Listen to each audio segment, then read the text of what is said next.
And jumping from Game of Thrones over, what is this? What is this movement? What is that? I don't know what that is. We're going to keep that out of there.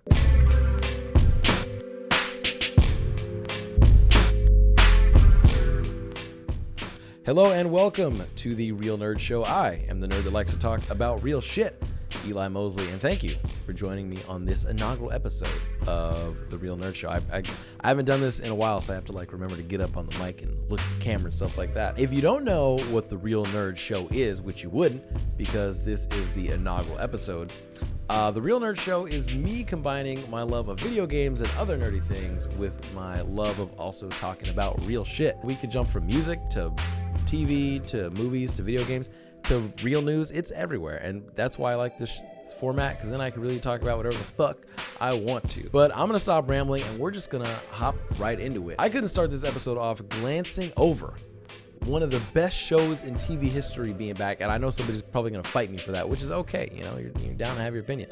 Game of Thrones is finally back, and ooh boy is it good.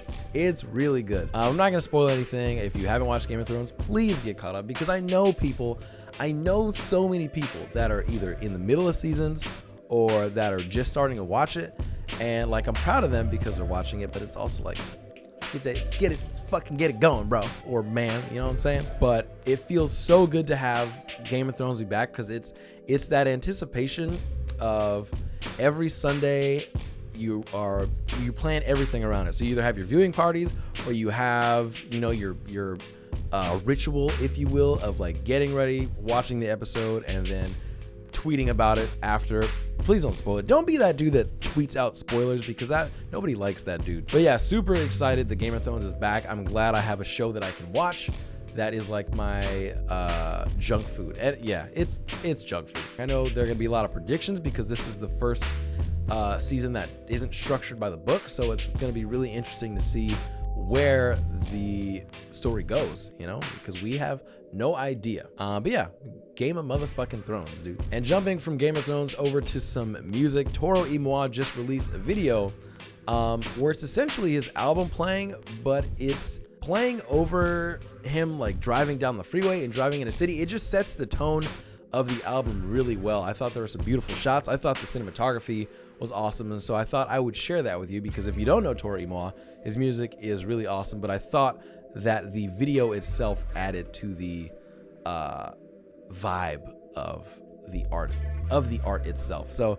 check that out if you don't know Toro Y Moi, or if you just looking at cool shots and listening to dope ass music. And next, I wanted to talk about something that has already ended, but nonetheless is always exciting to talk about, is EVO 2017. I'm not a big fighting game fan. I used to play Mortal Kombat and stuff like that, but EVO brings out this very specific feeling, that nostalgic feeling of either being at the arcade and playing with friends, or being on the couch and watching people play, or taking turns playing the winner. Watching EVO this year, and blows my mind how much competitive gaming is blown up. I mean, we've known that from other games, but the fighting scene in particular.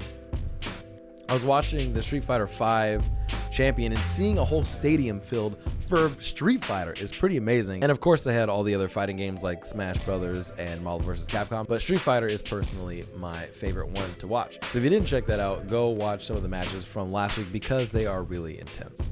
And jumping back into music, NPR, if you guys don't know, they have a series called Tiny Desk Concert, and it's essentially, I really like that word, essentially. It's an acoustic version of whatever artist they bring on of their music. But this time they bring out your boy, Chancellor, and it's awesome. It's only 12 minutes or so. I wish it was a lot longer, but if you like Chance and you like live music, then this video is for you, and I highly recommend it because it's awesome. But I do wish it was longer. And once you're done watching that one, check out a couple of the other Tiny Desk concerts, because they're awesome. I know Anderson .Paak has one, or whatever artist you may like, because they're fucking cool, dude. But that is all I have for you guys today. If you have any opinions or thoughts on what we discussed today, leave it in the comments below. It's a short episode, because it's more about getting the feel of the structure and my editing skills and stuff like that. But if you did enjoy it, leave a like. If you didn't like it, you know what, let's be the first video to get 500,000. Smash that dislike button, guys. Can we do that? Can we get to 500,000 dislikes? Don't do that, please don't do that. But yeah, thank you guys for tuning in. If you want to follow me on Instagram or Twitter, it is at Eli M. Mosley, just like on every other social media ever. If this is something you would enjoy, remember to subscribe, and I'll try and get out these episodes. I want to say like 2 a week, 3 a week, but we're figuring out. But nonetheless, it feels good to be back. Thank you for tuning in. This has been The Real Nerd Show. My name is Eli Mosley. Peace out.